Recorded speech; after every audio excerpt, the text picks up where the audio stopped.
Hallelujah. Odofo onyankopon hira bebre enensi yede yenyankopon ase oye ni adoye bebre be a oche no yensu yi. Ewurade no kwafo yeda wase o.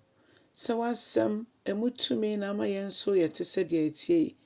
Ti se ne dei wa made papa ache ne a na wo de yenkwa ache ne a na ye wapomuden a yese yeda wase.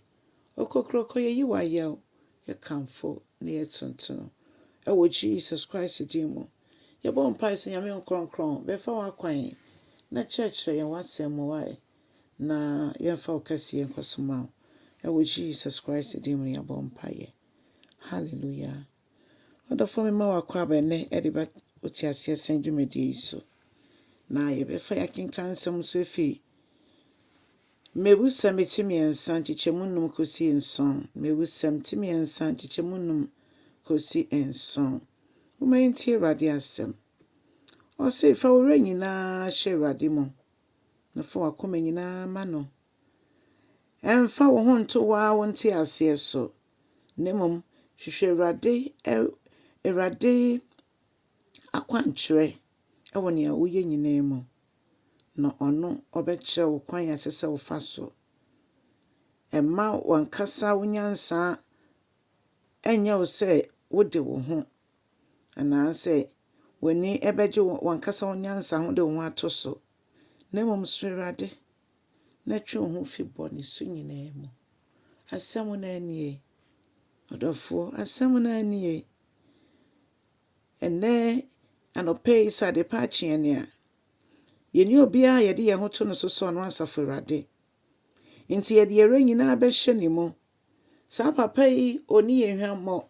Sa papa yi yada no no ahye na bofo se monkonwe amemmai.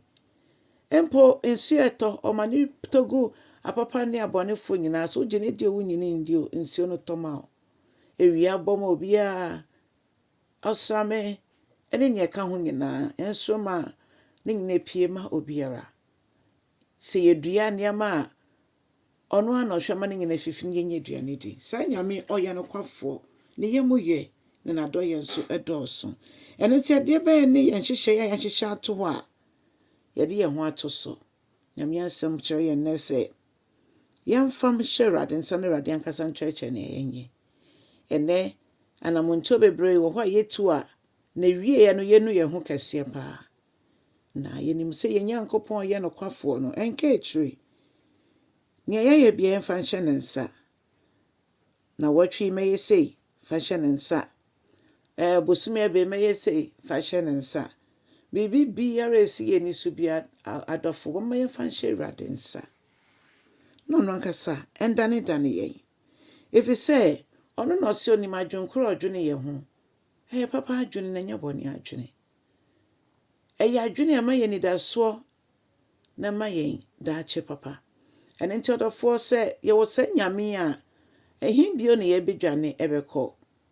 Eyo no mu ene bedwane beko. Onyame ye nyame. Onyame ye nyame. Enti ye gya ye ho nyina to no so a adwene e ba ye tim nyina de so nyame ani. Ye gya ya kwan hye ne nsa a ono na obeye. Ena nyimtoni ne kan se fa wa kwan hye Yehowa nsa na fa wo nyina so ne so na ono na obeye na me se ono na beye ono na obeye odofo eno nti ye ntimi fa ye ho nto ya yenyansa so yenyansa bedi ye hwamo yenim de ne yente ase bedi ye hwamo obi koye adwuma bakro nim so no na ho oden da bi onyame na ma ya ho oden no ma ye adwuma ne bia ye ye di ne ye num from e fa ye ho a yenim bebi e free ba na fe aden ene ebetumi yakase de ho to ya yenim de so o se ne ehia nyankopon ne se yensuro nyame ne yemfiri bone so nyina ho se me kwa asori na me firi asori dem a na bone so nso eto aso Debbie. Onyame pɛ ɔmo tena ase kronkro yɛ mu ama no. Da kwa ma ɔba a ɔmbɛfa obi akɛkɛ na emu ɔmo matena ase ama ɔno Jesus. Onyankopɔn nhyira wo no nyɛ ɔkɛseɛ na ɛnnɛ nso ma Kristo kwan wɔ w'abrabɔ mu. Amen.